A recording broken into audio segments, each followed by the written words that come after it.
bu fondation Kéba Mbaye doon def fii ci école Thiawlène bu Rufisque. Saluer la présence du Premier ministre Abdoul Mbaye qui a voulu rehausser de sa présence cette cérémonie-là. Monsieur le Premier ministre, Monsieur l'inspecteur de l'éducation et de la formation, Madame la présidente de la fondation Kéba Mbaye, Mesdames, Messieurs les partenaires techniques et financiers, Mesdames, Messieurs les directrices et directeurs d'école, chers enseignants, chers parents d'élèves, chers invités, chers élèves. Je voudrais ici, au moment de prendre la parole, exprimer toute la joie que j'éprouve ce matin à présider cette cérémonie au nom de Monsieur le ministre de l'Éducation nationale, cette cérémonie de lancement de distribution de 3000 kits scolaires à des élèves. Voilà 12 ans que, sans relâche et avec une foi quasi religieuse, que la Fondation Kéba Mbaye Éthique et Solidarité, ce sont des mots très importants, exemple d'engagement citoyen, cette fondation la développe à travers sa ligne d'action des initiatives en faveur des élèves les plus méritants et des populations les plus vulnérables de notre pays. Donc ce n'est pas un hasard si nous nous retrouvons ici dans une école inclusive. C'est dans ce contexte que l'école élémentaire et inclusive de Thiawlène abrite cette cérémonie de lancement de distribution de kits scolaires. Donc au nom de Monsieur le ministre de l'Éducation nationale, je tiens à vous exprimer ma satisfaction totale et mes encouragements à continuer dans cette voie on ne peut plus noble, car contribuant à l'amélioration des conditions de scolarisation des enfants tout en limitant les risques d'abandon scolaire. Je dois vous dire que nous sortons de l'organisation d'un grand forum qui nous a permis d'évaluer les résultats des 8 ans d'existence de l'académie et d'en sortir avec des engagements de chaque famille d'acteurs de l'académie et d'en sortir avec des engagements de chaque famille d'acteurs pour booster les résultats de l'académie. Et des actes de cette nature-là vont contribuer à nous aider à atteindre ce cap que nous nous sommes fixés. Donc encore une fois, nous ne remercierons jamais assez la Fondation Sonatel. Cette présente cérémonie reste donc symbolique à plus d'un titre, car le parrain de la Fondation fut le premier directeur de cette école, au-delà de tout ce qu'il représente au plan national comme au plan international. À travers les appuis régulièrement consentis au bénéfice des écoles élémentaires publiques, transparaît la juste perception du fait que l'école n'est pas seulement une affaire de l'État et que ce bien de toutes les composantes de la cité ne rayonnera que sur la base d'une gestion suffisamment participative qui transcende les contingences du moment et offre des possibilités de réponse les plus adéquates pour l'amélioration de la qualité. Il ne faut pas considérer ces kits-là comme juste du matériel. Ce n'est pas du volet matériel uniquement, mais ça aide à booster encore une fois la qualité. La Fondation Kéba Mbaye, à l'instar de quelques organisations, j'aurais pu en citer, de la société civile, d'associations et de quelques mécènes, font preuve de leader dans cette entreprise. Puisse cet exemple faire tache d'huile dans notre pays et que les autres puissent quand même suivre ces pas-là. Mesdames, Messieurs, Monsieur le Premier ministre, fils de l'illustre parrain, l'action menée par la Fondation Kéba Mbaye est une forme de contribution au changement de perception de l'école à travers le renforcement de sa gestion par tous les pans de la société. Nous sommes à l'heure de l'école de la communauté où aucun membre de cette communauté-là ne doit être laissé en rade. Aussi, la mise en œuvre d'une telle initiative gagnerait à être suffisamment documentée dans une dynamique de recherche-action et dans le cadre plus englobant de la résolution de problèmes qui nuisent à l'efficacité de notre système éducatif, ceci pour l'amélioration de l'efficacité interne et externe. Autant à l'interne, on doit faire de bons résultats pour que les élèves gravissent des échelons, autant aussi à l'externe, quand les élèves sortent, ils doivent pouvoir représenter quelque chose dans la société et pouvoir apporter leur contribution au développement de leur pays. Et c'est pourquoi d'ailleurs je voudrais ici évoquer la loi d'orientation qui parle d'école démocratique. On ne laisse personne en rade, que ce soit des non-voyants, des malentendants, on les met dans les conditions de réussir. Et on se rend compte, je disais tout à l'heure à Monsieur le Premier ministre, que ces élèves malentendants et malvoyants, ils font les meilleurs résultats. Donc c'est pour vous dire qu'il suffit tout simplement qu'on leur apporte un petit soutien pour qu'ils puissent être les meilleurs. Et la Fondation Sonatel, Madame la Présidente,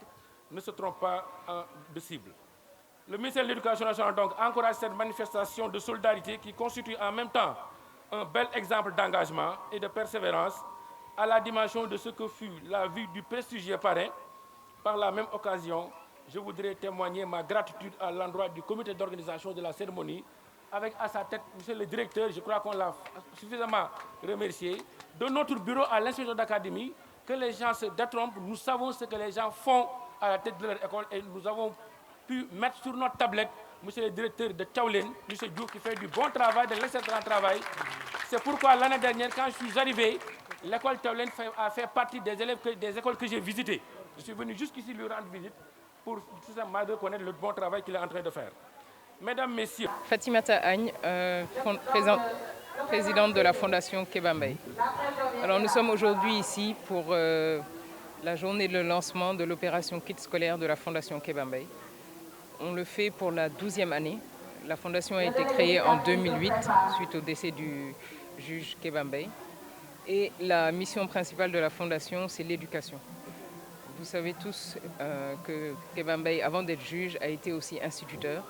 Et aujourd'hui, cette cérémonie a vraiment une dimension particulière pour la fondation parce que le juge Kéba Mbaye a été le premier directeur de cette école de Thiawlène. Donc c'est vraiment symbolique que nous commencions notre opération ici. Nous allons la continuer. Aujourd'hui, nous avons distribué près de 300 kits scolaires pour les enfants les plus méritants. Mais nous allons faire tout cela, nous allons distribuer plus de 3000 kits dans toutes les régions du Sénégal avec l'appui du ministère de l'Éducation nationale que je salue ici. Je salue monsieur l'inspecteur d'académie aussi et toute l'équipe dirigeante. Donc voilà la raison pour laquelle nous sommes ici. Nous sommes très, très honorés aussi de l'accueil que nous a fait les parents d'élèves, le directeur et toute la communauté de Rufisque. Cette année, la fondation a été sollicitée par l'école de Thiawlène et on a voulu mettre l'accent sur l'école inclusive. C'est un nouvel axe que nous avons ouvert cette année et nous allons continuer et l'amplifier pour les années à venir parce qu'effectivement, il est important de penser à tous les enfants, aussi bien ceux qui n'ont pas de problème d'acuité visuelle ou autre, que ceux qui ont des problèmes étant sourds ou malentendants. Et aujourd'hui, nous avons commencé avec l'école de Thiawlène, mais avec toujours le concours du ministère de l'Éducation nationale, nous avons fait une liste de plusieurs écoles inclusives dans le Sénégal que nous allons toutes doter en fournitures scolaires parce que c'est important, comme l'inspecteur d'académie l'a dit, de bien commencer l'école. Vous ne pouvez pas avoir une éducation correcte et commencer votre école correctement sans livres, sans cahier, sans cartable, sans stylo. C'est vraiment le b.a.-ba et c'est ce b.a.-ba-là que nous avons voulu amener avec ce don de la Fondation Kéba Mbaye. Donc tey Fondation Kéba Mbaye daf fi ñëw ci école Thiawlène bi pour démarrer cérémonie lancement kit scolaire. Kit scolaire yi mooy lan mooy cartable, cahier, stylo yi ñuy joxe xale yi gën a xarañ ci seen classe ku nekk ñu jox la cartable ak cahier ngir nga mën a continuer gën a fagaru ci affaire jàng bi. léegi nag tey lu tax ñu ñëwoon fii Fondation Kéba Mbaye lu tax ñu dippee ko feu Kéba Mbaye juge daf fi nekkoon premier directeur ci école bi loolu moo tax ñu bëgg a symboliquement commencer fii pour wane li ñuy def yëpp ci Sénégal bi. Asalaamaaleykum tonton ñu ngi lay nuyu bu baax di la laaj sa tur ak sa sant di la laaj lan mooy sa teewaay tey ci cérémonie bi. oui maa ngi leen di nuyu maaleykum salaam maa ngi leen di nuyu di leen sant di leen gërëm aussi bon sama teewaay si jouru tey bi du lu dul nekkal Abdoul Mbaye fii si département de Rufisque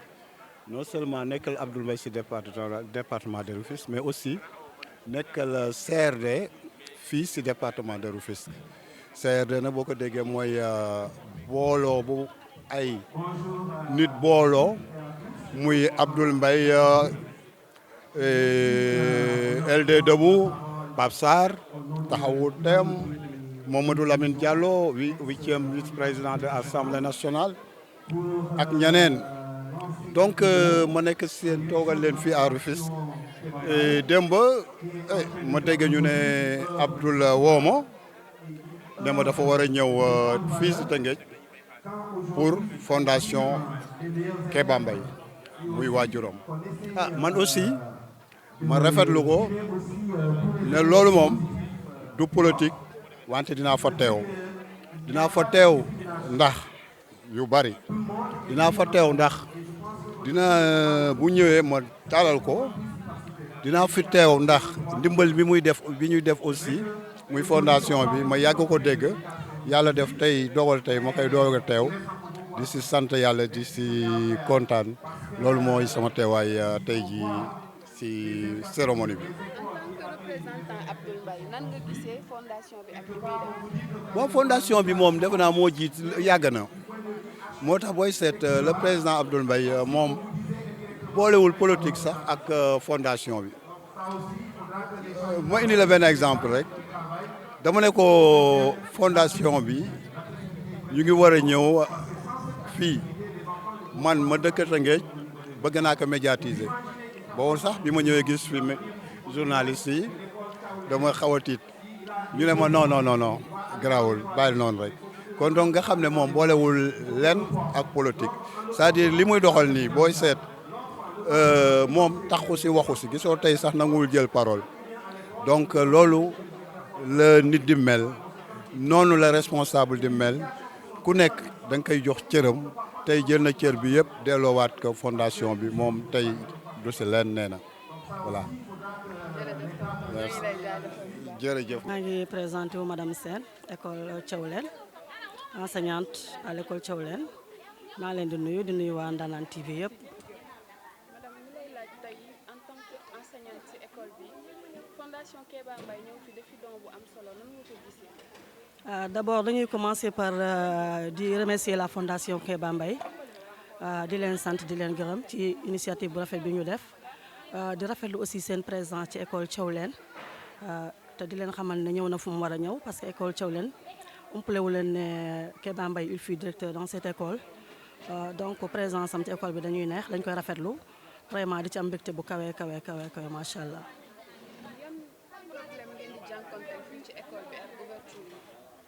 bon problème yi ñuy jànkonteel ci ouverture yi comme problème yi école yëpp di rencontrer rek mooy jafe-jafe àdduna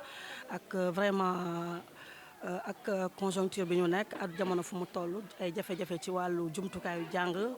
ay jafe-jafe vraiment ci wàllu support vraiment loolu vraiment doon na loo xam ne buñ ci ñu mel ni fondation Kéba Mbaye mi bu ci teewee def ci appui bu mel ni buñ ci amaatee ñeneen ak ñeneen vraiment dinañu gën a jàppale bu baax ci suñu wàllu liggéey. li ñuy dénk autorité Tëngéej ci rek mooy ñu gën a jàppale éducation parce que l'éducation c'est une priorité vraiment la fondation Mbaye ma nuyuwaat leen vraiment ñoom ñi nga xam ne dañu jël éducation def ko une priorité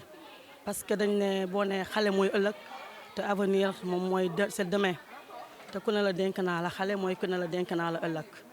te vraiment jàng mënul dem mënuñu am de bons résultats sans pour autant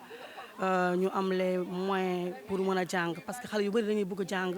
mais dañuy am ay problèmes mu moyens surtout que ñun école bi ñu nekk c'est une école inclusive ñu ngi travailler avec les bailleurs ñu ngi travailler avec HUI c'est une école inclusive vraiment ñu leen di nuyu vraiment ñoom ñu ngi indi projet bi installé ko au niveau de l'école vraiment avec une équipe pédagogique très dynamique ñu ngi def effort yi ñu war a def yëpp mais vraiment ça reste toujours ñu ngi invité autorités yi à ce que vraiment ñu gën ñu jàppale pour que vraiment liggéey bi gën a mën a dem de l'avant. ñoo ngi laaj sa tur ak sa sant ak lan moo waral sa teewaay tey fii ci cérémonie. man maa ngi tudd Marius Koulati Sagna di liggéey ci kuréel bu ñu naan humanité et inclusion bu njëkk ba tur bi moom handicap international la ñu bëri dañ ko xamee ci handicap international. donc tey jii nii man dama ñëwoon pour participer ci cérémonie de remise des kits scolaires ci xale yu nga xamante ne dañu am laago ay muuma lañu dañuy wax ak tamit xale yu nga xamante ne ñoom ñoo gën a identifié wu ci année scolaire bu passé bii nii. xale yooyu lan mooy seen façon dund seen taxawaay ci société bi lan la nan lañ leen di taxawoo aussi. ok bu ma naree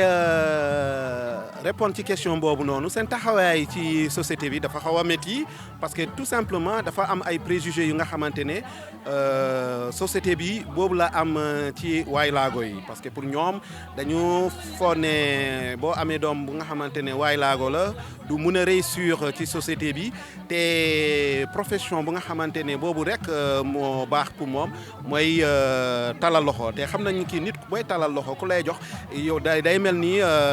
dalay gën a suufee donc loolu moom moo baaxul ñun suñu taxaw tey jii nii dañuy xeex de telle sorte que ñu mun a rétablir waay laago ci seen droit parce que tey jii nii on ne parle que de droit yeneen saa yi bu ñuy defee ay réclamation ñi dañuy naan ni kii non ñi dañuy réclamer ou bien dañuy kii nii mais loolu du loolu ñun dañu fondé suñu kii nii sur le droit te dañuy naan ni kii pour nga yor say kii ak yelleef il faut nga xeex donc ça ne se négocie pas le droit benn affaire bu nga xamante ne kenn naru ko négocier donc nit ñi dañu nar a taxaw ñu xeex pour loolu te jàng dafa baax lool ci waay laago parce que même du waay laago sax nit ku nekk jàng dafa baax ci moom parce que lépp lu nga mën a exercer tey jii nii ci jamono jii nii il faut nga am tuuti inscription il faut nga jàng il faut nga mën a lire il faut nga mën a bind même boo bëggee def menuiserie il faut tamit mu doon nit ku nga xamante ne dafa jàng pour nga mën a def sa devis pour nga mën a jël say mesures correctement sans pour autant nga kii mun nga doon menuisier bu baax mais boo mun lee def devis nit ñi chaque fois dañuy jaar sa kaw parce que lu ngay évaluer ak tamit nit ñi lu ñu lay fay du nekk noonu donc jàng dafa baax te tey jii nii bu ñu waxee wàllum njàng c'est vrai que nit ñi dañu naan ni kii état mu ngi xeex état mu ngi def ay jéego c'est vrai loolu yëpp bañ ñu ko mais des na lu bëri tu t'imagines comme par exemple boo jëlee Sénégal yëpp ak lu mu bëree école il y a plus de 1000 établissements mais dañu lay naan tout simplement école inclusive yi dépassé wu ñu 20 dépassé wu ñu 30 donc loolu moom c'est presque benn goutte ndox ci géej donc loolu tamit il faut que état bi gën a liggéey ci loolu. Et autre chose encore ñu nga xamante ne ñun dañ koy déplorer bu ñu demee ci école yi accessibilité bu ñuy wax. moo ngi noonu mbokku internet Kër Ndanane TV ñoo ngi woon fii ci école Thiawlène bu fondation Kéba Mbaye doon def don de fourniture bu am solo ci élèves.